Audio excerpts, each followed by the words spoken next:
Je suis heureux de vous retrouver encore une fois dans ce cours de droit pénal spécial. Je rappelle qu'on a été on a été arrêté pendant la séance précédente. Mademoiselle, ou bien Madame Fatima Zaras, si vous pouvez éteindre votre micro, s'il vous plaît. Voilà. Donc, on a été en train d'étudier les éléments constitutifs de l'infraction. On a commencé par l'élément préalable, Rukn al-Muftarad, puis on est passé à l'étude de l'élément matériel, donc les conditions de l'existence et de la constitution de cet élément matériel de l'infraction. On a parlé des conditions qu'il faut remplir pour qu'on puisse parler d'un élément matériel de l'infraction et quels sont les cas qui constituent cet élément matériel. Puis on est arrêté à l'étude de cet élément et on a détaillé cet élément, à savoir l'étude de l'acte incriminé ou bien l'action criminelle, al-nashat al-ijrami, puis le résultat de cet acte, puisque l'infraction du meurtre est une infraction matérielle, vis-à-vis de laquelle le législateur exige donc un acte et un résultat qui est le produit de cet acte, puis une liaison entre causalité, bien sûr, entre l'acte et le résultat. Voilà ce qu'on a étudié avec plus ou moins de détails à propos de l'élément matériel de l'infraction. Maintenant, on va finir l'étude de ces éléments constitutifs de l'infraction en abordant le dernier élément qui se rapporte à l'état psychique dans laquelle se trouve l'auteur de l'infraction, en l'occurrence l'élément moral. D'accord? Donc, on va savoir qu'est-ce qu'on entend par l'élément moral dans l'infraction du meurtre, dans le meurtre. Et on va détailler cet élément, les conditions liées à l'existence de cet élément, comment peut-on faire l'imputabilité, l'imputation de l'acte à l'auteur. Donc l'élément moral consiste ou bien l'existence de l'élément moral se rapporte à la question de l'imputabilité, c'est-à-dire est-ce qu'on peut imputer l'acte commis à l'auteur de l'infraction. Donc cette liaison entre l'acte en tant que fait matériel et l'intention ou bien l'auteur de l'infraction dans le sens de l'intention qu'il avait pour commettre cette infraction. Avant de rentrer le détail, je tiens à dire que c'est l'élément moral qui sert à distinguer entre toutes les sortes de l'homicide. L'homicide volontaire et l'homicide involontaire, puis aussi distinguer ces deux types d'une autre infraction qui fait partie des infractions portant atteinte à la sécurité et aussi à la sécurité à l'intégrité, excusez-moi, à l'intégrité physique de la victime, à savoir les blessures portées à la victime et entraînant la mort sans en avoir l'intention. Ad-darb wal-jurh al-mufdi ila al-maut biduni niyati ihdathi. Donc tout ce qui sert à distinguer entre donc ces trois types d'infractions, c'est l'élément moral, bien sûr. Donc, on peut dire que pour l'objet volontaire, l'objet de notre étude actuelle, ou bien ce qu'on appelle aussi le meurtre, l'élément moral lié à cette infraction consiste dans l'intention de tuer. Donc, l'auteur de l'infraction a l'intention de tuer. Niyat al-qatl. Donc, il commet l'acte matériel avec l'intention de mettre fin à la vie de la victime. Alors que pour l'homicide involontaire, l'auteur veut l'acte, mais ne veut pas le résultat. D'accord? Je répète, en ce qui concerne l'homicide involontaire, al-qatl al-khata, l'auteur ou bien l'agent veut l'acte, c'est-à-dire il avait l'intention donc d'exécuter l'acte, mais ne voulait pas le résultat qui donc découle de cet acte-là. C'est-à-dire que le résultat se produit de façon inattendue de la part de l'auteur de l'infraction. Je vous donne un exemple. Imaginez une personne qui conduit sa voiture à toute vitesse dans un lieu public, dans un endroit public, donc où il y a peuplé ou bien donc où se trouvent plusieurs personnes, et avec inattention, avec donc disons donc maladresse, par maladresse, il arrive à percuter une personne, et cette personne est morte. Donc on pourrait dire que il a commis sur elle ce qu'on appelle un meurtre involontaire. Pourquoi? Parce qu'il a voulu l'acte. Quel est l'acte voulu? C'est la conduite à toute vitesse, en ne respectant pas donc les limites donc mises en place à travers le code de la route, d'accord, et aussi les règles de conduite, les autres règles de conduite. Mais il n'avait pas, donc, même s'il est donc maladroit, en dépit de sa maladresse, en dépit de sa négligence, il n'avait pas l'intention de tuer cette personne-là. Et du coup, on va dire que l'acte sera qualifié, dans ce cas-là, sera qualifié comme homicide involontaire. D'ailleurs, on peut tuer par le moyen d'une voiture, d'accord? Et donc, si l'auteur de l'infraction avait l'intention, c'est-à-dire en percutant une personne, de la tuer, et dans ce cas-là, l'acte sera qualifié donc comme homicide volontaire ou bien meurtre. Mais en général, dans le cadre des accidents de la circulation, les personnes responsables de ces accidents ou bien qui causent ces accidents, ils n'ont pas cette intention de tuer. Du coup, on ne peut pas les poursuivre pour meurtre volontaire. On va les poursuivre pour homicide involontaire. Al-qatl al-khata. Et vous savez que donc le meurtre involontaire, il est moins réprimé donc par rapport à l'homicide volontaire ou bien au meurtre. Aussi, on peut dire que on va distinguer par le meurtre des coups et blessures entraînant la mort sans en avoir l'intention, par cette intention. C'est-à-dire que pour qualifier l'acte commis, soit meurtre ou bien coup ou blessure entraînant la mort sans en avoir l'intention, il faut donc étudier l'intention et vérifier par bien sûr juridiction, c'est-à-dire par le tribunal, et vérifier l'intention de l'auteur de l'infraction. Si par exemple une personne n'avait pas l'intention de tuer, mais de porter et des blessures, imaginez une personne qui porte un coup de bâton donc à son adversaire sans avoir l'intention de tuer. Mais malheureusement, et donc tant pis pour lui, ça a entraîné la mort de la victime.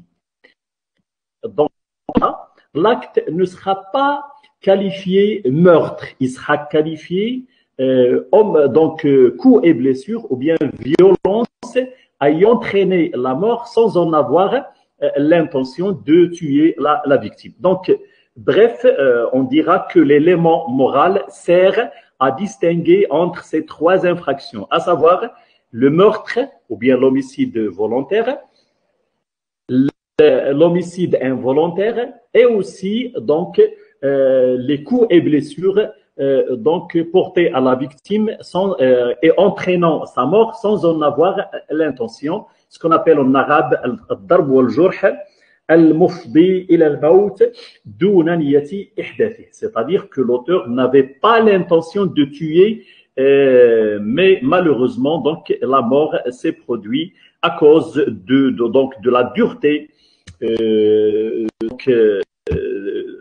et de la gravité des violences portées à la victime.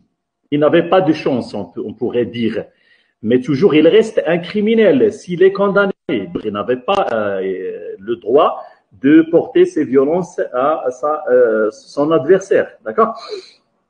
Donc, on va passer à l'étude de l'élément, spécifiquement à l'étude de l'élément moral dans le meurtre. Donc, cet élément consiste dans la volonté de tuer, ou bien l'intention de ce qu'on appelle donc dans la langue latine, donc l'animus necandi. Animus necandi. Donc, qu'est-ce que animus necandi? C'est la volonté, l'intention de tuer. Donc, cela suppose deux conditions. Vous savez que l'élément moral, en général, se compose de deux éléments, à savoir la connaissance, de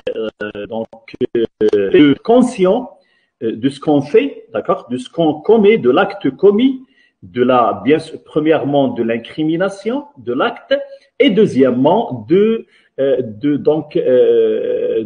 conséquences qui peuvent se produire de cet acte-là. Et en plus de la connaissance, al-ilm, on a la volonté, c'est-à-dire la volonté, en dépit de donc en plus de cette connaissance, en dépit de cette connaissance, l'auteur de l'infraction va plus loin. Il sait bien que l'acte est incriminé, qui n'a pas droit de porter atteinte à autrui, qui n'a pas droit de porter atteinte à la victime, à la vie d'autrui, mais donc il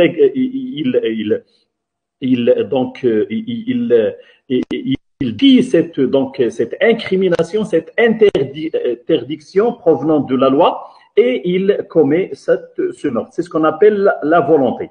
Donc, cette volonté dans le meurtre n'implique pas que l'agent ait voulu tuer une personne déterminée. C'est-à-dire, il n'est pas obligé l'auteur ait voulu tuer X ou Y. Monsieur Mohamed ou bien monsieur Ahmed ou bien mademoiselle ou madame, je sais quoi. Donc, il suffit qu'il ait la volonté de tuer un être humain, une personne, d'accord? Donc, la détermination de la victime est indifférente. Aussi, donc, et par conséquent, l'erreur sur la personne de la victime n'exclut pas cette volonté. Imagine que monsieur, un agent voulait tuer son adversaire qui s'appelle monsieur Ahmed, d'accord? Et il a choisi la nuit pour exécuter son infraction, d'accord? Il guettait, c'est-à-dire il suivit sa victime, et donc dans un lieu qui n'est pas éclairé, pas bien, donc il portait un coup de poignard à une personne, la croyant bien sûr celle qu'il voulait la tuer. Mais après on découvre, ou bien lui-même il découvre que la victime n'est pas son adversaire, c'est-à-dire qu'elle est une autre personne. Donc, dans ce cas-là, on va dire que l'erreur sur la personne de la victime donc n'exclut pas cette volonté de tuer et du coup l'infraction. Donc, et il en rendra bien sûr le compte devant donc les juridictions donc il sera tué, condamné pour meurtre. D'accord? Alors, aussi le mobile, c'est-à-dire la raison donc pour laquelle il tue. Il voulait tuer. Le mobile. Donc, l'objectif de commettre donc la raison qui a poussé l'auteur de l'infraction à commettre à la commettre, bien sûr. Donc, cette raison, bien ce mobile est indifférent, d'accord? Bonsoir tout le monde.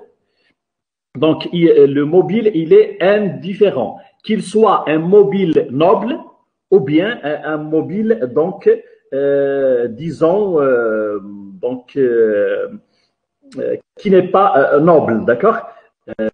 Soit pour les mobiles nobles, c'est-à-dire avec l'intention, supposons, dans le cadre d'une sympathie, donc que ressentait une personne vis-à-vis d'une autre personne qui souffre d'une maladie donc chronique, d'une maladie donc chronique et grave, et avec l'intention donc de libérer, de délivrer cette donc personne et de la souffrance là, on va la tuer. C'est ce qui se fait dans les, donc aussi dans les hôpitaux pour les pays qui permettent cette opération, à savoir ce qu'on appelle l'euthanasie, al-qatl ar-rahim. C'est le fait de tuer par sympathie, par donc compassion, de tuer et de mettre fin aux souffrances d'une personne malade.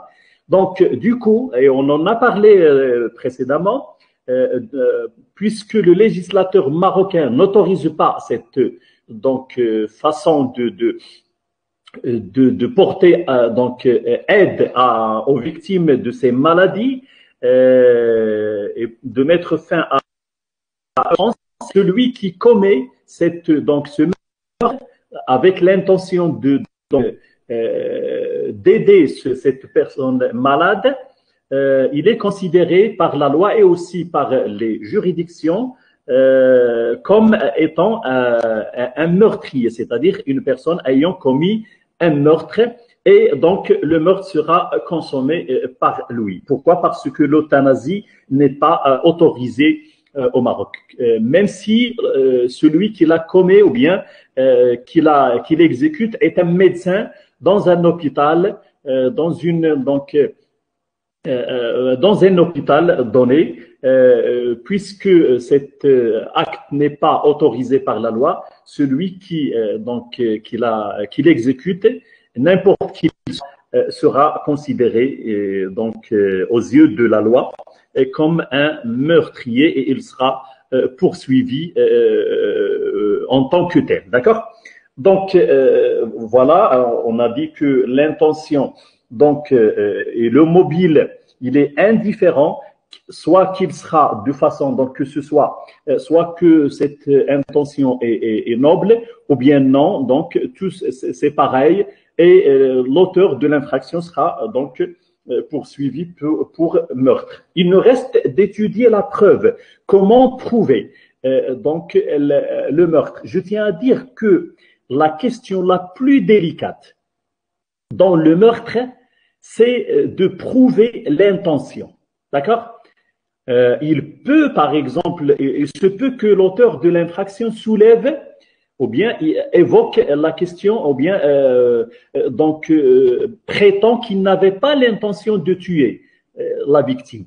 Alors, donc, comment s'assurer, comment vérifier cette intention du moment que cette intention générale, elle est psychologique, c'est-à-dire elle relève de l'esprit. Et on sait que personne ne peut savoir à quoi pensent les autres et qu'est-ce qu'ils donc préparent dans leur esprit et aussi quelles sont leurs intentions. Donc, en tenant et de par cette difficulté de preuve, de prouver l'élément moral, on recourt à à des moyens, surtout donc ce qu'on appelle les présomptions, al-qara'in. À titre d'exemple, on peut déduire par le lieu de l'attaque, le lieu, c'est-à-dire la partie du corps faisant l'objet de l'attaque de la victime, qu'il y ait une intention ou bien non. Par exemple, celui qui a donc un couteau, qui porte qui attaque par un poignard ou bien un couteau sa victime au niveau, par exemple, des jambes, ce n'est pas celui qui porte son attaque à sa victime au niveau du cœur, du cou et ainsi de suite, au niveau des organes vitaux dans le corps de l'être humain.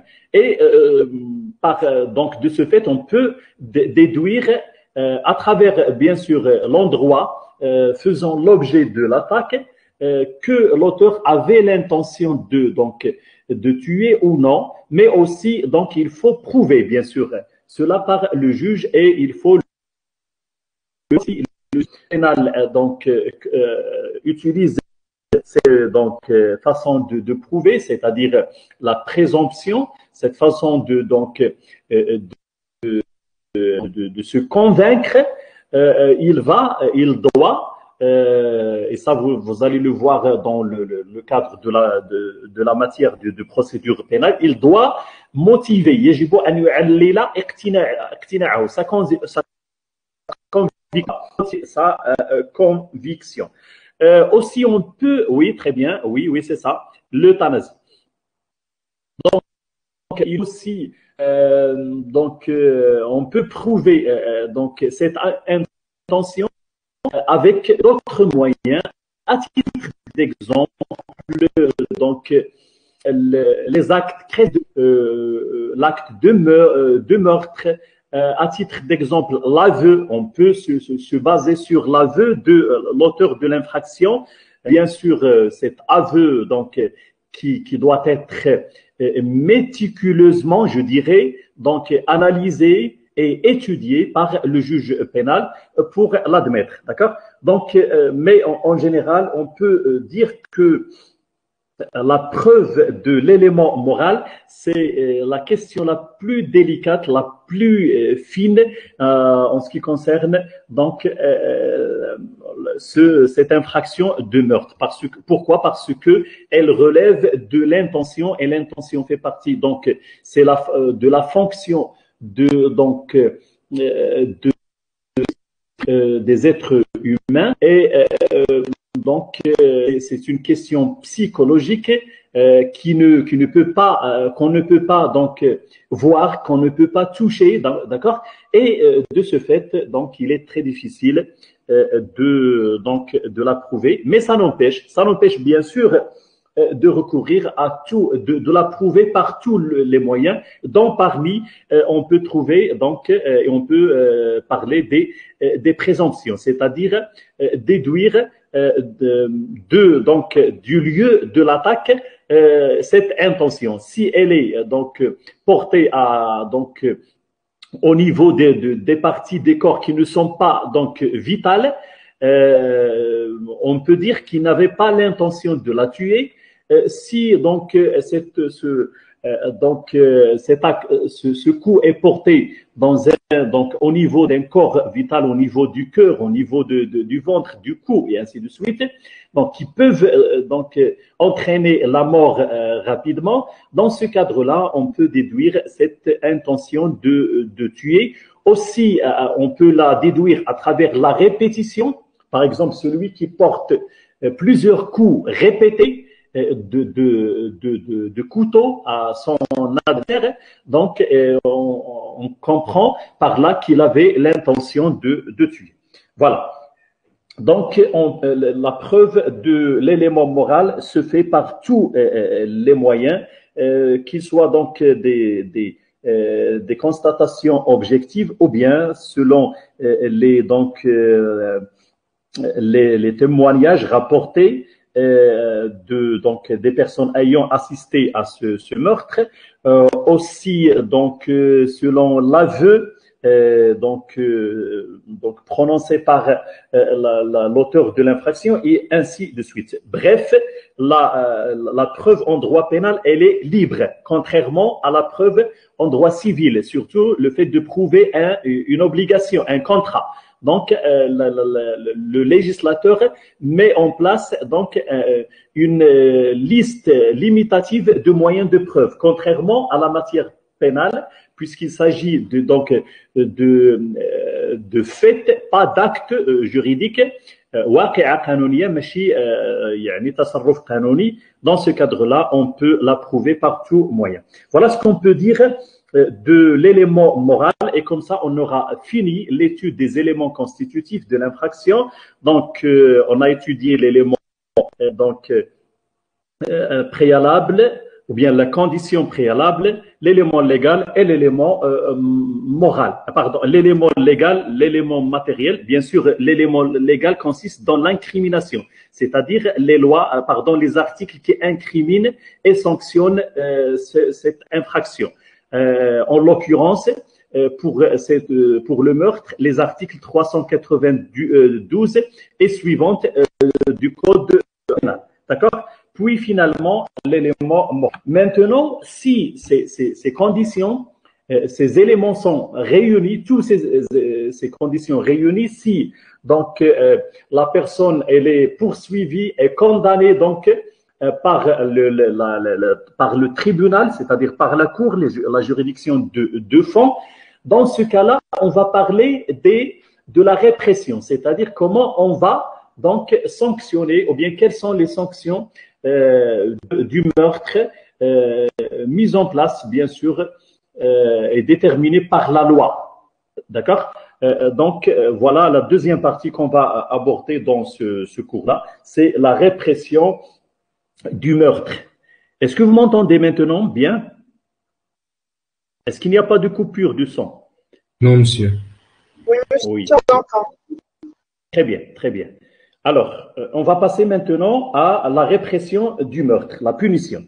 Donc, premièrement, il faut distinguer entre le meurtre simple et le meurtre aggravé.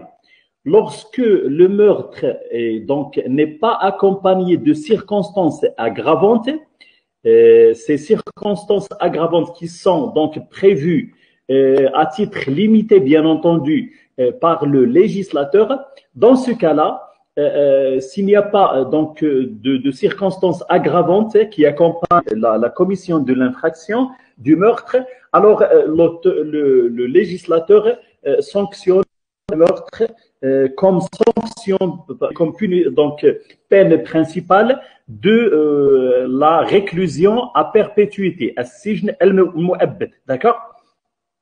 Et lorsque l'infraction est accompagnée donc d'une ou bien de plus de circonstances aggravantes, dans ce cas-là, dans ce cas-là, la sanction sera donc plus dure et l'auteur donc purge et aussi sera condamné donc de la peine de mort. Je tiens à dire que même si donc l'auteur de l'infraction est condamné de la peine par la peine de mort en cas de circonstances de meurtre aggravé, l'exécution ne se fait pas au Maroc depuis 1993. Donc c'était monsieur, si vous voulez, si vous en rappelez, si vous vous en rappelez, monsieur El Haj Tabet, le feu Tabet, donc ce commissaire, c'était ça, il faisait le dernier et donc la dernière personne ayant donc purgé et donc sur laquelle on a exécuté, ou bien vis-à-vis de laquelle on a exécuté donc la peine de mort. actuellement, et vu le débat qui se trouve au Maroc vis-à-vis donc de cette peine, certains sont pour donc le maintien de la peine de mort, et les autres sont contre le maintien, c'est-à-dire ils plaident pour donc l'abolition, l'abolition de la peine de mort, et pour le législateur, il suspend actuellement cette infraction. Elle n'est pas éliminée du code pénal, elle existe toujours, c'est-à-dire notre code pénal, contrairement à d'autres codes pénaux comme le code pénal français, donc le législateur marocain, il maintient toujours donc la peine de mort comme peine principale pour donc un nombre d'infractions, mais l'exécution, elle est suspendue, gelée, d'accord? Mujemmada, d'accord? C'est pour cela que les condamnés à la peine de mort ne l'exécutent pas. D'accord? Donc, voilà, c'est ce qu'on peut dire pour les sanctions, donc les peines principales. En plus des peines principales, l'auteur de l'infraction donc sera sanctionné aussi par donc des peines accessoires, uqubat et dafia. Donc, ces peines accessoires sont au nombre de 3. Premièrement, on a l'interdiction légale. L'interdiction légale, je répète, c'est ce qu'on appelle en arabe al-hajr al-qanouni. C'est le fait de priver l'auteur de l'infraction, c'est-à-dire le condamné, le criminel, parce que maintenant, lorsqu'on déclare sa condamnation, on peut l'appeler criminel, mais avant, en application de la présomption d'innocence, qarinat al-bara'a, on le considère seulement comme personne poursuivie, al-muttaham. Donc, l'interdiction légale consiste dans le fait de priver l'auteur de l'infraction de gérer ses biens, d'accord? De la gestion de ses biens matériels. Donc, l'amwal, yani tadbir al-amwal dialo. Donc, il ne peut pas, par exemple, exercer tous oui. Il ne peut pas exercer tous les fonctions rapportent donc à la gestion de ces biens-là, al-hajr. Donc, ce qu'on appelle bhal, comme le cas pour Safih, donc celui donc qui ne sait pas gérer. Donc, je ne sais pas si vous l'avez étudié dans la matière du code de la famille, donc du droit de la famille ou non. Donc,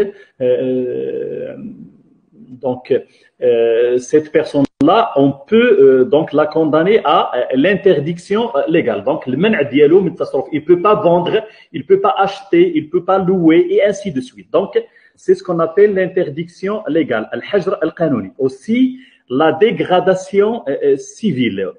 Très bien, oui, aussi en droit commercial et même en droit de la famille. Très bien, Monsieur Ahmed. Badr Qandoussi.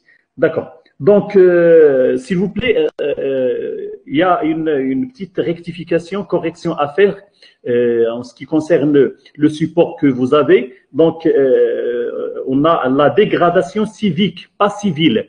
Al-hajr al-qanouni, la dégradation civique. Corrigez, s'il vous plaît. Vous avez civile, vous la remplacez et vous la corrigez, vous mettez à sa place civique. Al-hajr al-qanouni, c'est le fait de priver le condamné donc pour meurtre volontaire par donc de tous les privilèges, tous les droits civiques. Al-huquq al-madaniya, c'est le fait, par exemple, le droit à être un professeur, c'est-à-dire à exercer la fonction d'enseignant, le droit d'être donc un électeur, d'accord, et aussi éligible, nakhib ou muntakhib, le droit de porter une décoration, haml wissam, et ainsi de suite, d'accord? Donc, c'est ce qu'on appelle la dégradation civique. Puis, on a aussi la perte définitive, al-hirman al-nihai, du droit aux pensions. Al-haq fil ma'ashat, la pension, c'est le ma'ash, c'est-à-dire, donc, donc les salaires que reçoivent les retraités, d'accord? Donc la retraite, le droit donc à la pension de retraite et d'autres pensions, qui lui est servi soit par l'État pour les fonctionnaires de l'État, bien par les établissements publics pour donc les exemples de ces établissements publics. Voilà donc. Oui, bien sûr, la dégradation civique. Non, non, non. Pour celui qui est condamné à la peine de mort, pardon, condamné à la réclusion perpétuelle, oui, la dégradation civique, elle est durable. Elle est durable, bien sûr. Mais pour les condamnés, donc, pour d'autres infractions, on peut donc leur appliquer cette peine accessoire, mais de façon provisoire, d'accord? Je crois en ne dépassant pas 10 ans, 10 ans donc de privation pour donc le meurtre et les personnes condamnées pour de réclusion perpétuelle, cette oui, elle est durable, oui.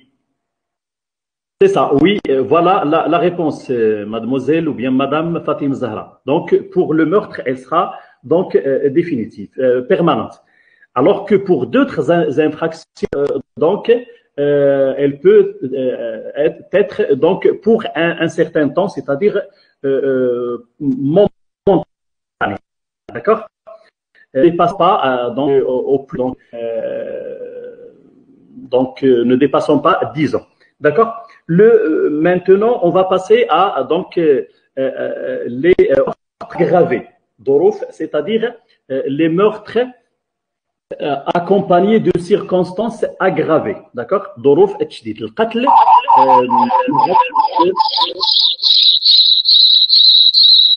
Monsieur, mademoiselle Zakaria. Monsieur. Éteignez votre micro, s'il vous plaît. Très bien. Donc, maintenant, on va passer à la répression des meurtres aggravés. D'accord? Alors, pour les meurtres, qu'est-ce qu'on entend par meurtre aggravé? Darf al-qatl mushaddad, comme les vols qualifiés, sariqa al-mawsoufa, pour l'infraction de vol. Lorsque l'infraction du vol elle est simple, c'est-à-dire pas accompagnée de d'autres circonstances aggravantes, on l'appelle un vol simple. Lorsque elle est accompagnée d'une circonstance ou bien de plus de circonstances aggravantes, on l'appelle vol qualifié. C'est la même chose pour le meurtre. Donc, on appelle le meurtre simple lorsqu'il n'est pas accompagné de circonstances aggravées, et s'il est accompagné ou bien commis dans des circonstances telles que le législateur les a considérées comme circonstances aggravantes, donc là on va parler de meurtre aggravante, de meurtre aggravé, et donc la sanction sera portée à la peine de mort. C'est-à-dire l'auteur de l'infraction sera sanctionné de la peine de mort à la place de la peine de la réclusion perpétuelle. D'accord? Donc, la question qui se pose maintenant, quelles sont les circonstances aggravées? D'accord? Et on sait, selon les dispositions de la loi pénale, que les circonstances aggravées, contrairement aux circonstances atténuées, ne sont pas attribuées au juge et à son pouvoir appréciatif. Elle est déterminée à titre limitatif par le législateur. Je parle des circonstances aggravantes, pas des circonstances atténuantes. Circonstances aggravantes, c'est en arabe dorouf tchdid, circonstances atténuantes, dorouf atkhfif. Mais aussi, il y a des cas où l'auteur de l'infraction commet son forfait, c'est-à-dire son meurtre, dans des circonstances donc entraînant, si vous voulez, donc la sympathie donc du législateur. Comment ça? Le législateur a considéré que la commission du meurtre dans des circonstances bien déterminées, bien sûr, par ce législateur, donne et entraîne la réduction, la diminution de la peine. C'est ce qu'on appelle les excuses légales. الظروف أو الأعذار القانونية. Donc, on va et que veut dire excuse légale? Comment on l'a distingué de circonstances atténuantes et quelles sont les excuses légales liées à l'infraction du meurtre? D'accord? On va commencer par donc les circonstances aggravantes.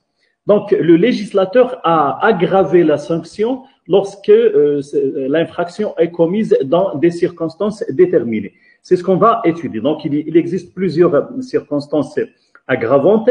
On va commencer par deux premières circonstances qui donnent une qualification, disons, donc juridique du meurtre qui laisse à parler, ou bien qui pousse à parler de ce qu'on appelle l'assassinat au lieu du meurtre, de l'assassinat. L'assassinat, donc, c'est al-qatl مع سبق الإصرار والترصد أو القتل مع سبق الإصرار بوحده ou bien avec بالترصد بوحده. C'est possible qu'on peut trouver les deux circonstances donc séparées. Donc, l'assassinat, quand est-ce qu'on parle d'assassinat? Lorsqu'il y ait donc un meurtre commis avec préméditation ou bien avec guet-apens. Guet-apens, c'est-à-dire d'accord? On va commencer par donc la préméditation. Sabq al-israr. Et qu'est-ce qu'on entend par préméditation? Vous avez l'explication et en fait, c'est le législateur qui a donc expliqué la préméditation dans les dispositions de l'article 394 du Code pénal, 394 من القانون الجنائي. Donc, le législateur définit la préméditation. Donc, attendez-moi une minute pour trouver cet article.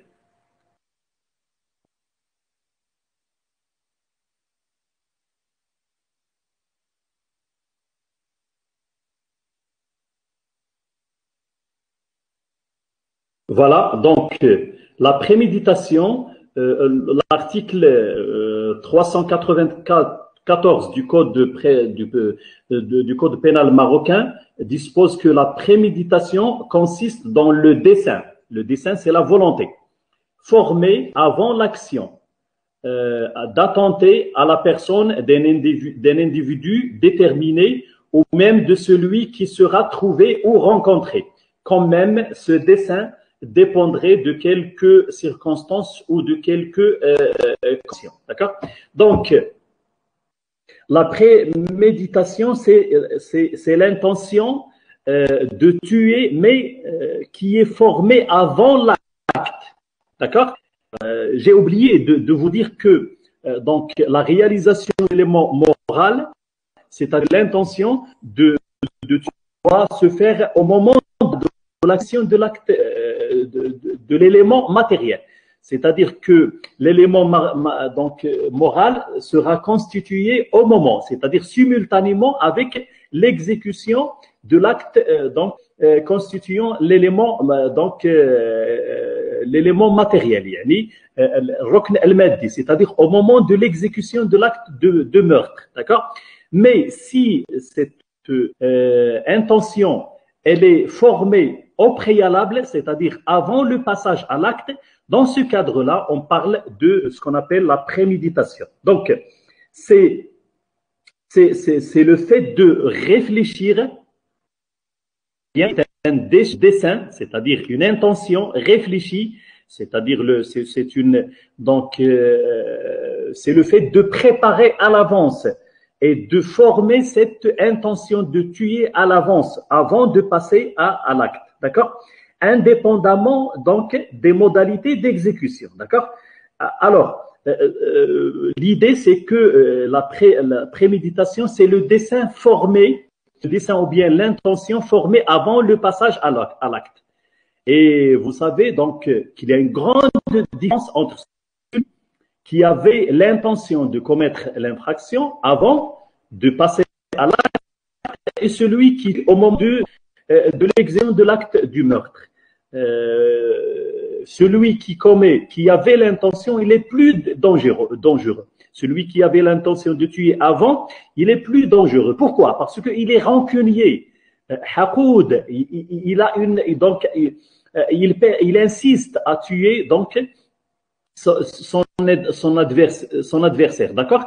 Il a une persistance et du coup, on sait toujours que des fois, lorsqu'une dispute se déclenche entre deux personnes, elle peut donc entraîner la mort ou bien le recours par l'un de ces deux personnes qui sont en train de se disputer à donc porter des coups donc mortels à son adversaire avec l'intention de tuer. Mais cette personne-là, il n'est pas conscient, ou bien disons, il est énervé, d'accord? Il est sous le coup de la nervosité, de l'énervement, contrairement à ce qui a l'intention au préalable, c'est-à-dire qu'il a tout son âme, qui a un froid, qu'il a bien réfléchi, il prépare son acte de façon donc très éclairée, de façon à aboutir à l'efficacité, donc à réfléchir à l'efficacité de son acte et de son forfait, de son crime, et ainsi de suite. Exactement, meurtre avec préméditation ou intentionnel, ce que justifie la présence de l'élément moral de l'infraction. Par conséquent, le fait de préméditer devient une situation aggravante, oui, de l'infraction. Très bien. Oui, c'est ça, monsieur Alexis. D'accord. Donc, la différence entre la préméditation et le meurtre simple, c'est que l'auteur de l'infraction avait l'intention avant. Il a formé cette intention avant. Imaginez par exemple un monsieur X qui veut tuer donc son adversaire dans 3 semaines, d'accord? Qui décide par exemple de tuer son adversaire dans 3 semaines, ou même demain, d'accord? Donc oui, c'est la réflexion, oui, monsieur Mouad, oui, c'est ça. Donc, c'est cette intention formée au préalable. Non, pas seulement la réflexion. On peut imaginer, par exemple, celui qui se dispute avec son adversaire, mais il réfléchit à un moyen efficace pour tuer son adversaire, toujours sous l'emprise de cette passion, disons, donc de cet état de nervosité.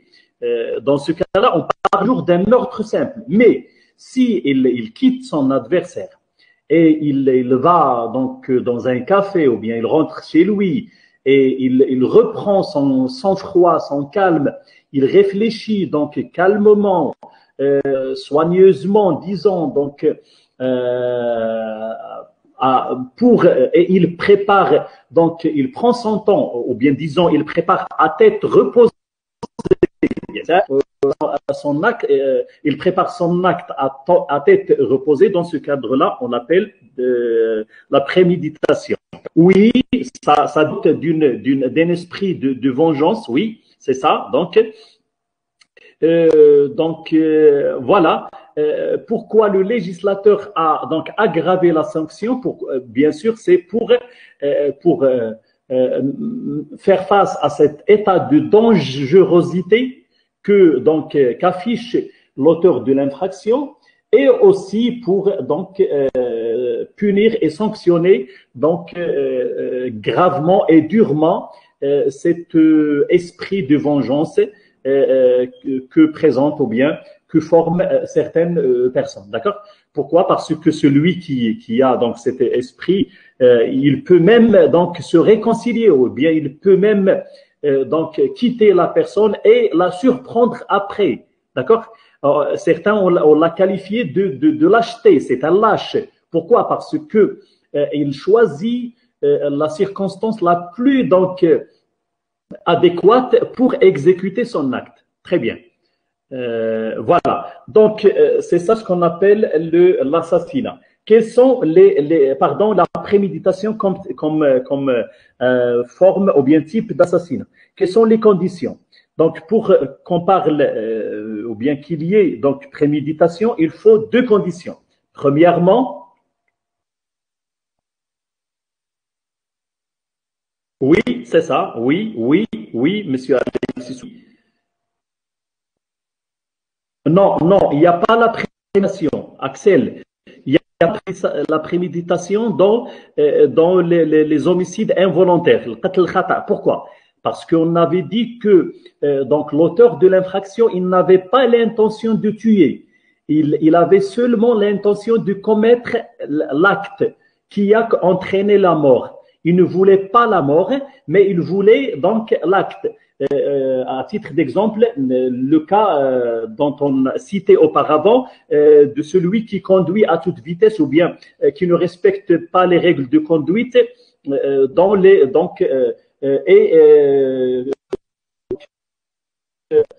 la tue, d'accord? Dans ce cadre-là, on ne peut pas parler de préméditation. Mais s'il il avait cette intention de la percuter avec l'intention de tuer, dans ce cas, là, il y a encore assassinat, c'est-à-dire meurtre avec préméditation. D'accord? Donc, quelles sont les conditions? Premièrement, il faut avoir une volonté mûre et réfléchie avant la commission. C'est-à-dire, pour qu'on puisse parler de la préméditation, il faut que l'auteur ait cette volonté de tuer, mûre donc, et réfléchie. C'est-à-dire, il faut qu'il ait tranché de la question du meurtre. C'est-à-dire, il a décidé de tuer, d'accord? C'est pas une riposte, c'est pas une réaction spontanée. Non, comme c'est dans le cas, comme ce qui se passe dans le cas des disputes entre les personnes. Non.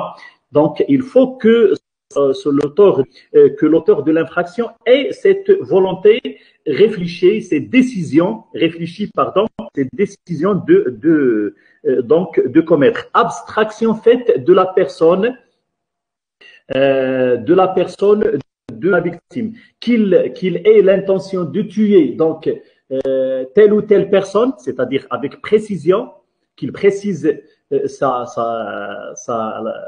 victime, ou bien qu'il décide de tuer une personne, d'accord? Imaginez une personne qui décide que demain, il va tuer toute personne qu'il rencontre dans son passage, d'accord? C'est-à-dire, toute personne qu'il va rencontrer, il va la tuer. Voilà, donc, dans le cadre-là, il n'a pas détenu exactement la personne, mais il a décidé auparavant de tuer toute personne qu'il va rencontrer, ou bien la première personne, ou bien il va décider, par exemple, si imaginez une personne qui veut faire quelque chose, qui veut, par exemple, disons, par exemple, étaler ses marchandises. Donc, pour les marchands, à titre d'exemple seulement, c'est pour expliquer rien d'autre. Donc, imaginez cette personne qui décide, si toute personne qui l'empêche d'étaler ses marchandises sur la voie publique, il va la tuer. Dans ce cadre-là, il a subordonné le meurtre à une condition. Et le législateur considère que cette situation constitue une préméditation. Pourquoi? Parce qu'il a décidé, il a avec lui, bien sûr, le moyen de commettre l'infraction, et il a décidé au préalable l'infraction que celui qui prend le pêche d'étaler marchandises sur la voie publique ou bien pour les autres. D'accord? Donc, la personne, elle est indifférente dans vis-à-vis de cette volonté. Et en plus de ça, il faut une autre condition, à savoir que ce dessein, cette volonté soit fixée, soit formée avant. Donc, avant l'action, avant le projet. Donc, on a donc condition donc à l'esprit de l'auteur de l'infraction, c'est cette volonté réfléchie, déterminée, donc décidée, et aussi la question du temps, d'accord? Deuxième élément tient au temps, c'est-à-dire qu'il faut que cette décision soit faite et ce dessin soit formé avant le passage à l'acte. Si le dessin est concomitant à l'acte, dans ce cadre-là, on ne parle pas de préméditation. D'accord? Il faut que ce dessin soit formé avant la commission de l'acte. Mais comment le savoir? La question qui se pose, voilà une autre question pertinente dans ce cadre-là des circonstances, c'est comment savoir ce dessin. D'accord? Donc, on peut le prouver par tous les moyens, mais on peut aussi la déduire par l'état d'esprit de l'auteur de l'infraction. S'il avait commis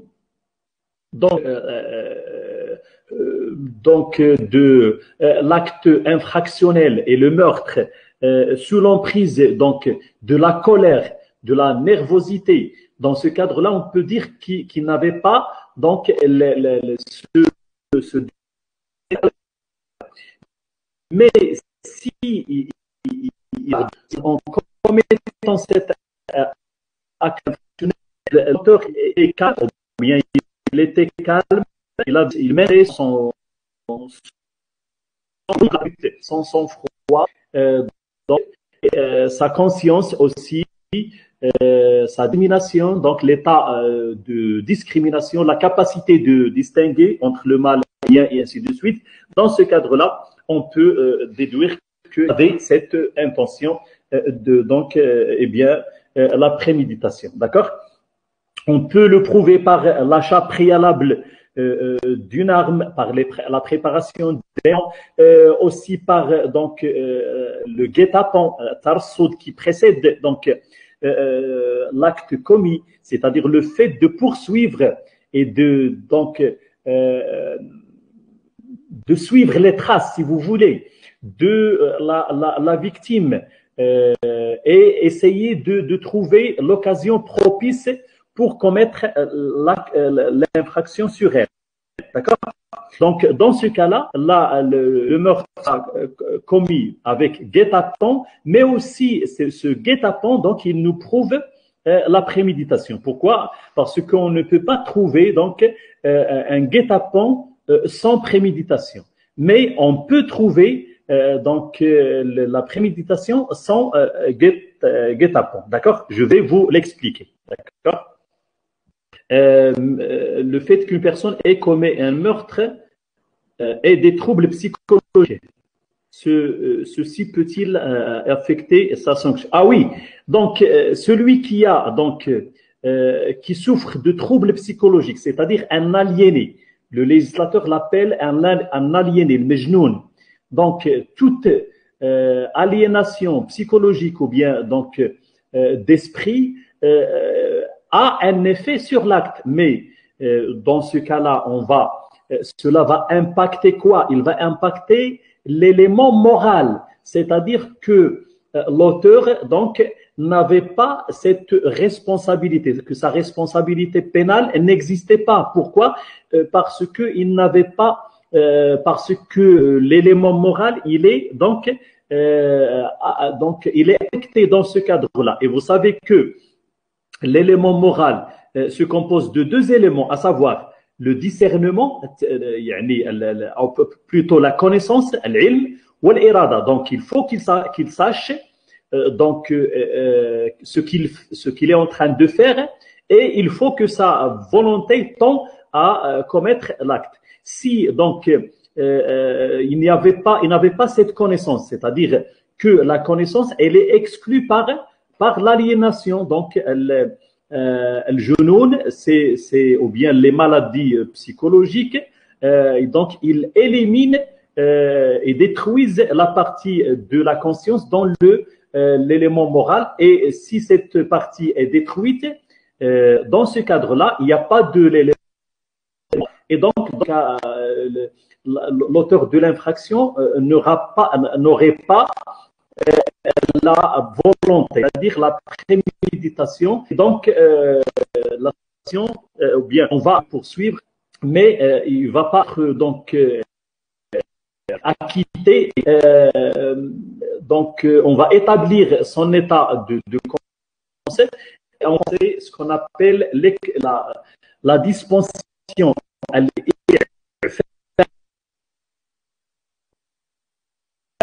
C'est-à-dire, il va être donc dispensé de la peine. Il sera donc considéré comme responsable, mais la juridiction ou bien le tribunal va donc prononcer donc, comme son infraction donc en état d'inconscience. En état d'aliénation, et cela a affecté. Et du coup, il va donc bien dispenser d'exécuter la d'accord? Donc, il faut distinguer entre ce cas-là et le cas dont on vient de parler. Est-ce que la punition diffère entre la prison et le guet-apens? Non, c'est la même, d'accord? Donc, la préméditation et le guet-apens sont des circonstances aggravantes. S'il y a meurtre avec préméditation et guet-apens, ou bien avec l'une des deux, dans ce cas-là, le meurtre sera sanctionné de quoi? De la peine de mort, au lieu de la récompense. Donc, voilà. La nature, il nous reste de parler de la nature de cette circonstance. Eh bien, cette circonstance est une circonstance à caractère personnel. C'est-à-dire que l'effet de cette circonstance ne va se produire que par rapport à celui qui présente ce cas-là. C'est-à-dire celui qui a commis l'acte avec préméditation. Imaginez un complice avec l'auteur de l'infraction. Ce complice a fourni seulement un moyen de donc exécution de l'infraction, mais il ne savait pas que l'auteur va commettre l'infraction avec préméditation. Dans ce cadre-là, celui qui a commis le meurtre avec préméditation, donc il va être sanctionné de la peine de mort, alors que l'autre, puisque cette circonstance est personnelle, darfun shakhsi, on l'appelle en arabe darfun shakhsi, celui-ci, il va être sanctionné de la peine perpétuelle, al-sijn al-mu'abbad. Pourquoi? Parce que cette circonstance ne sera pas donc étendue, et l'effet de cette circonstance ne sera pas, c'est-à-dire l'effet de l'action ne sera pas étendu aux autres personnes ayant contribué à l'exécution de cette infraction. Ce qui est le contraire pour le guet-apens, tarsut. Maintenant, donc, quand tu dis qu'est-ce qu'on va faire? Une minute, s'il vous plaît. Alors, le guet-apens, c'est donc la définition, vous allez le trouver dans l'article 380 du Code pénal, mais en général, on peut dire que le guet-apens consiste dans le fait d'attendre plus ou moins de temps dans un lieu ou bien plusieurs lieux, un individu, une personne, d'accord? Soit pour la tuer ou bien pour exercer contre lui, d'accord? Voilà la définition de l'article 395 du guet-apens. Donc, c'est le fait d'épier. Épier. Épier en arabe.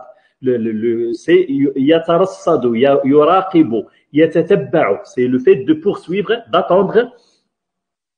Par exemple, imaginez une personne qui se cache dans un lieu donc obscur, qui n'est pas éclairé, et attend son adversaire pour qu'il le tue, d'accord?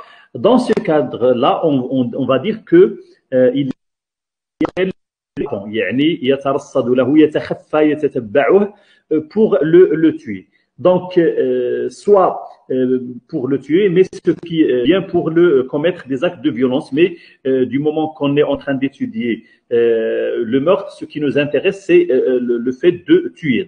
D'accord? Donc, les conditions. Pour qu'on parle de guet-apens, il faut il faut réunir deux conditions. Premièrement, le fait d'attendre avant l'acte, avant l'acte infractionnel pendant un moment, d'accord?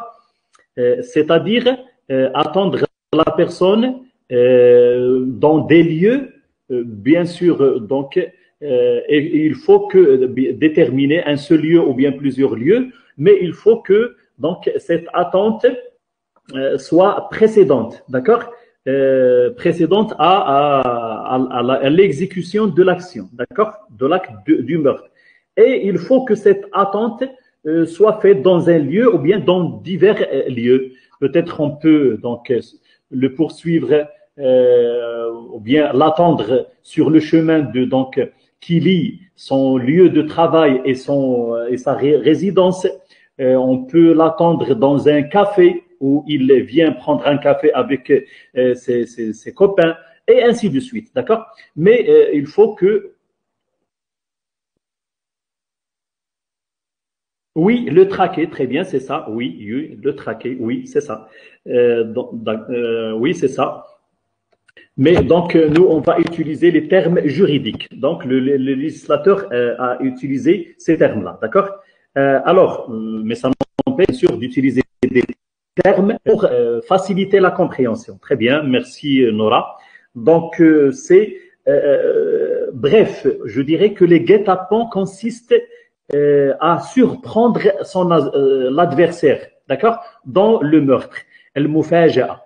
Il est basé sur la surprise, soit pour plusieurs raisons, soit parce que l'auteur de l'infraction ne peut pas affronter son adversaire, d'accord, parce qu'il sache déjà qu'il ne peut pas le vaincre, qu'il ne peut pas le tuer en recourant à un face-à-face, c'est-à-dire duel, mubaraza, soit parce que il cherche l'opportunité efficace qui va réussir ou bien contribuer à la réussite de son acte et ainsi de suite. Bref, celui qui traque, il emprunte les comportements des lâches. C'est un lâche qui n'a pas l'audace, le courage d'affronter et qui dénote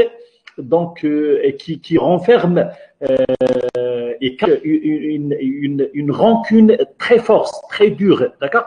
Et du coup, il cherche l'opportunité pour bien sûr abattre, ou bien disons pour réussir son acte, d'accord? Maintenant, il nous reste de parler de la nature. De passer à ce point-là, je tiens à dire que on peut imaginer le guet-apens avec préméditation. Pourquoi? Parce que le guet-apens veut dire ou bien entraîne nécessairement la préméditation. Celui qui recourt au guet-apens, il avait déjà cette préméditation. Donc, déjà. Mais on imagine seulement la préméditation sans le guet-apens. La préméditation sans le guet-apens. Imaginez par exemple une personne qui se dispute avec une autre.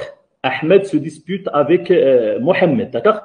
Donc, Ahmed a décidé et a pris la décision de tuer son adversaire, Mohamed. Voilà. n'est pas ça, d'accord? Et on aura une autre plus tard. D'accord? Donc, il maintient toujours cette décision, mais imaginez qu'il est en train de se promener dans un boulevard, dans un lieu public, et d'un coup, bien soudain, il observe Mohammed, son adversaire. Il s'adresse vers lui pour le tuer. Dans ce cadre-là, il n'y a pas le guet-apens, mais il y avait la préméditation, parce que le fait d'avoir cette intention préalable de tuer n'a pas cessé. Donc, cette intention n'a pas cessé et donc elle n'a pas disparu chez donc l'auteur de l'infraction. Voilà. Donc, maintenant, la nature de cette circonstance. C'est une circonstance, contrairement à la préméditation, réelle, c'est-à-dire de nature réelle, c'est-à-dire elle ne concerne pas uniquement l'auteur de l'infraction. Si on a un guet-apens, un meurtre commis par guet-apens, eh bien, l'influence ou bien l'effet de cette donc, circonstance va être changé et donc va toucher toutes les personnes qui ont contribué à la commission de cette infraction et ayant donc participé à l'exécution de cette infraction, qu'il soit auteur, co-auteur ou bien complice. S'il vous plaît, 3 personnes ont une volonté de donner la mort à une telle victime dans un lieu précis. Une première personne a facilité la recherche des armes, alors que l'autre donnait un coup de fusil au niveau du cœur de la victime, avec intention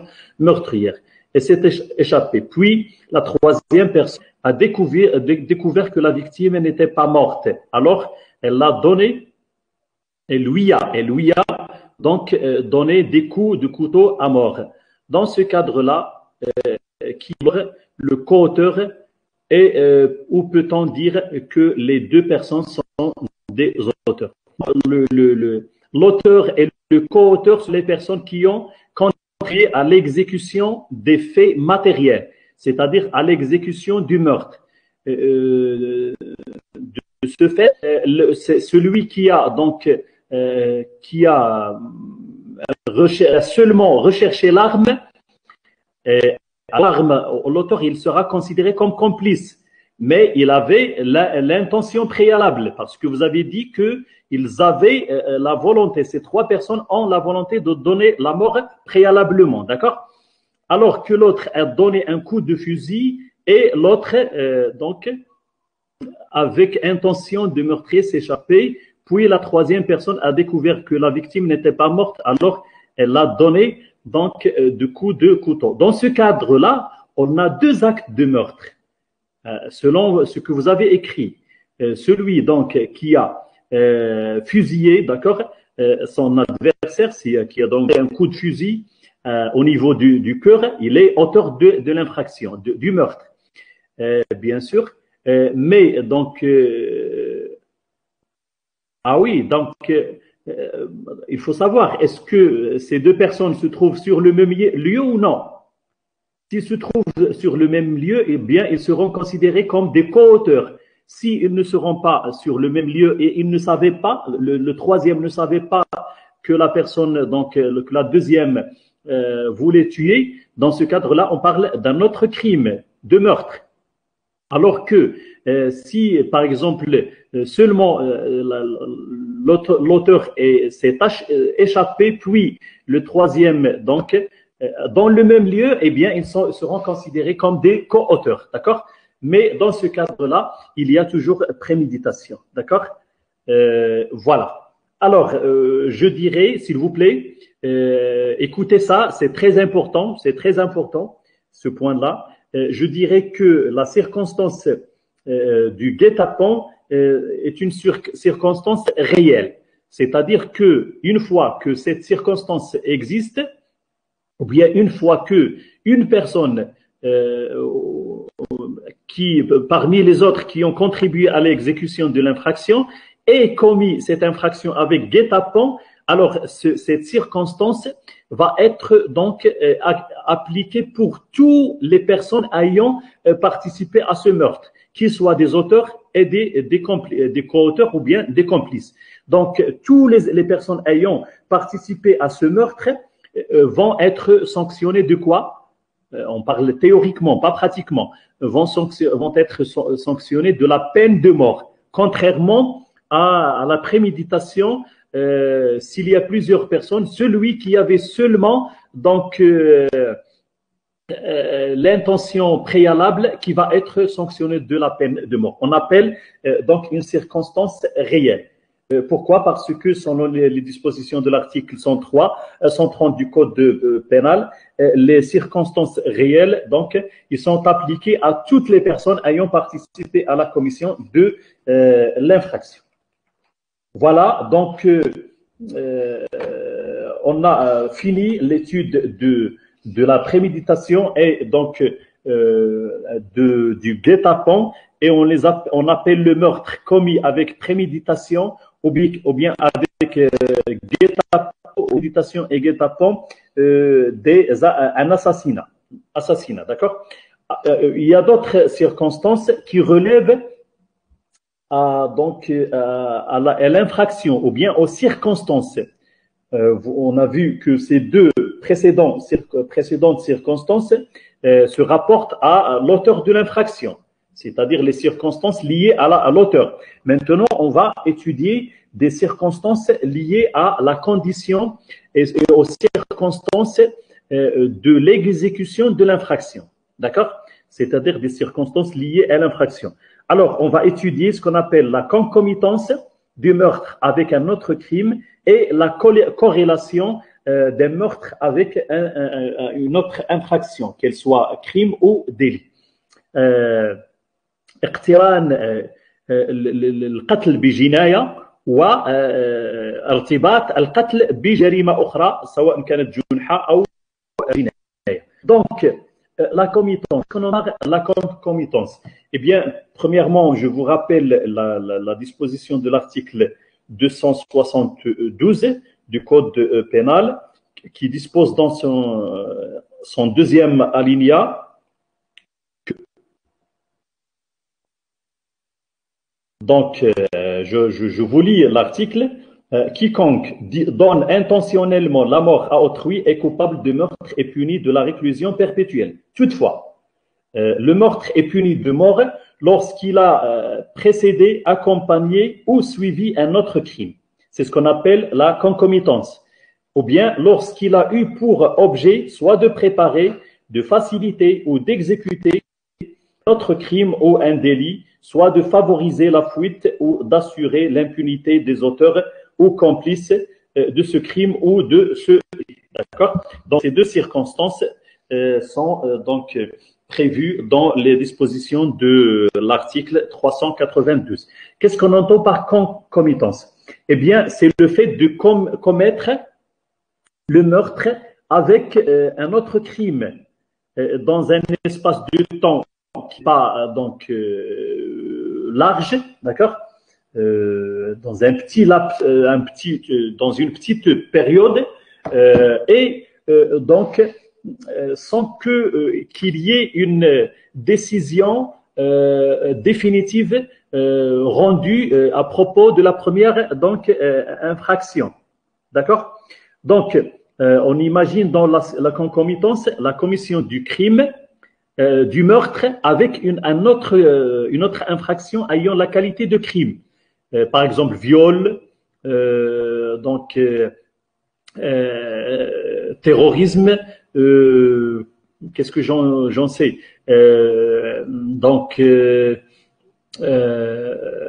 attentat à la pudeur, aussi des tortures et ainsi de suite, d'accord.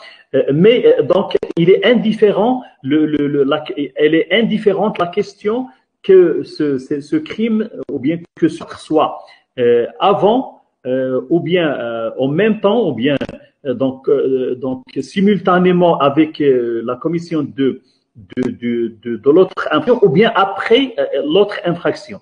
Donc, c'est ce que le législateur a voulu dire par l'expression suivante. si le meurtre a donc précédé, accompagné ou bien poursuivi donc un autre crime. D'accord? Un autre crime. Lorsqu'il a précédé, accompagné ou suivi un crime. L'essentiel, c'est qu'on ait deux infractions. Premièrement, un crime. Premièrement, le meurtre comme un crime et un autre crime. D'accord? Donc, mais il faut que ces deux infractions soient commises de façon séparée. Et imaginez, à titre d'exemple, donc un meurtrier, une personne qui commet un meurtre, il quitte le lieu et, par exemple, rencontre une autre personne, se dispute avec elle et donc il lui, par exemple, il lui crève l'œil. Donc, c'est ce qu'on appelle causer une infirmité, d'accord? Donc, donc, dans ce cas-là, on a deux infractions qui sont commises. Premièrement, le meurtre. Deuxièmement, donc, les violences ayant entraîné une infirmité permanente. Dans ce cadre-là, donc, la sanction sera donc sera la peine de mort. Donc, quelles sont les conditions? Il faut une concomitance, c'est-à-dire une commission de deux actes dans un temps très rapproché, d'accord? Pas donc entre ou bien pendant une période très longue. Non, il faut un espace de temps court, d'accord? Donc, soit simultanément ou bien quasi simultanément. Donc, il faut la commission de deux actes distincts, à savoir le meurtre et un autre crime. Il faut que donc qu'ils soient séparés, mais nettement en ce qui concerne l'exécutement, mais dans le temps qu'il n'y aura pas assez de temps ou bien longtemps qui sépare la commission de ces deux infractions. D'accord? Mais attention, s'il vous plaît, donc, n'oubliez pas que le législateur exige la commission du meurtre avec un crime. C'est-à-dire, si l'autre infraction commise avait été qualifiée comme donc délit, dans ce cadre-là, on ne parle pas de concomitance. D'accord? Alors, quelle que soit la nature de ce crime, de cette deuxième infraction, soit torture, soit donc viol et ainsi de suite, qu'elle soit tentée ou consommée, c'est-à-dire soit en tant qu'infraction consommée, les deux, ou bien soit en tant de tentative, c'est-à-dire tentative de meurtre et tentative de crime, d'un autre crime, de viol par exemple, ou bien meurtre consommé avec tentative de viol, ou bien viol avec donc avant donc viol consommé et tentative de crime, d'accord? On pouvait aussi imaginer donc une personne qui détourne donc son adversaire, l'irtitaf, d'accord, et aussi qui commet sur elle un acte de meurtre, ou bien qui viole sa victime et qui la tue après, d'accord. Donc on a deux infractions concomitantes et dans ce cadre-là, les deux infractions ont la qualité de crime. On a meurtre et aussi un crime. On peut aussi imaginer donc une personne qui tue son adversaire, une autre personne, et ou bien qui rencontre un homme avec sa femme dans un lieu donc éloigné, dans la ville. Il tue l'homme et tente par exemple de violer la femme. Dans ce cas-là, si donc il commence à violer, c'est-à-dire il y a commencement d'exécution du viol, mais ce viol il est suspendu par exemple par l'arrivée d'autres personnes pour porter secours à cette femme-là. Dans ce cadre-là, donc on va parler d'une tentative de viol, et cela ne va pas donc empêcher la réalisation de ce qu'on appelle la concomitance de crime. Donc on s'arrête là, si vous voulez. La séance prochaine, Inch'Allah, on va continuer l'étude de la corrélation et des autres. Donc on va donner un aperçu sur les autres circonstances aggravantes, puis on va finir cette leçon ou bien cette infraction, l'étude de cette infraction, par l'étude bien sûr des atténuantes du meurtre. Voilà, si vous avez des questions, je suis à votre disposition. Sinon, excusez-moi, je suis fatigué, j'ai trop parlé. Et donc, j'ai même donné un cours pendant le matin, un cours pour les étudiants du S6. Donc, excusez-moi de m'arrêter là. Je vous promets de terminer ce cours, Inch'Allah. Si vous avez des questions, je suis à votre disposition pour répondre. Sinon, si vous n'en avez pas, ou bien si vous comptez donc poser d'autres questions, n'hésitez pas de me les poster, de me les écrire sur donc cette plateforme. Je vais vous répondre la prochaine séance.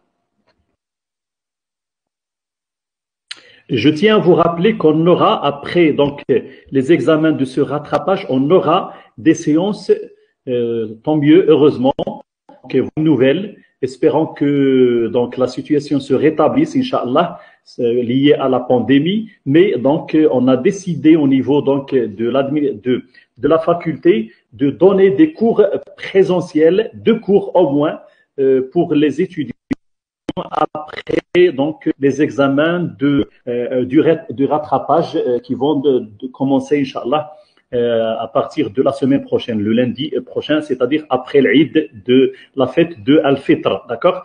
Espérons qu'on sera très bien, qu'on se portera très bien d'ici là. Et donc, on va continuer nos cours jusqu'à cette date-là, d'accord? Est-ce que vous avez donc...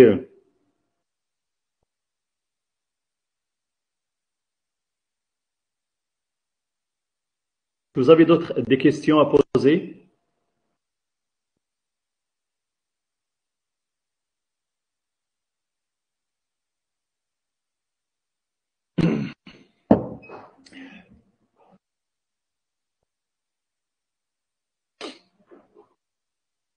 Je crois que maintenant vous avez compris cette infraction, tout ce qui se rapporte à cette infraction, et vous serez, Inch'Allah, en mesure et capable de répondre aux cas pratiques qui vous seront posés dans l'examen.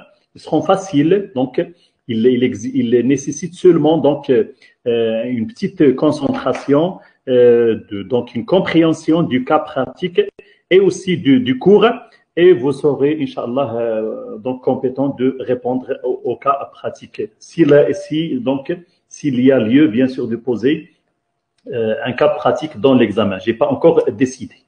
Mais je vais vous dire, donc à la fin de ces cours, la nature de l'examen, comment sera l'examen de cette matière-là. Donc, je ne reçois aucune...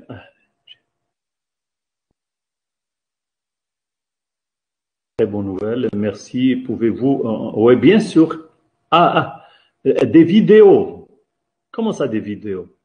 Est-ce que c'est pas suffisant, ça? Ce sont des audios, ce sont même des cours virtuels interactifs. Vous pouvez poser les questions, je réponds. Donc, en quoi ça va vous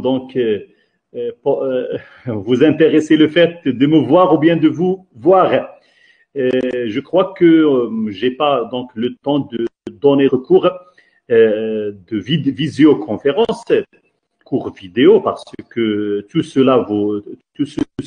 qui se rapporte à cette matière, vous allez trouver premièrement dans les supports que vous avez, et aussi dans ces cours à travers cette équipe Big Blue Button, donc qu'on a donc de communiquer à travers laquelle, d'accord? À travers elle, bien sûr. Alors, donc, merci beaucoup. Donc, très bonne fête, Inch'Allah, de l'Aïd, très bon, donc, très bon Ramadan.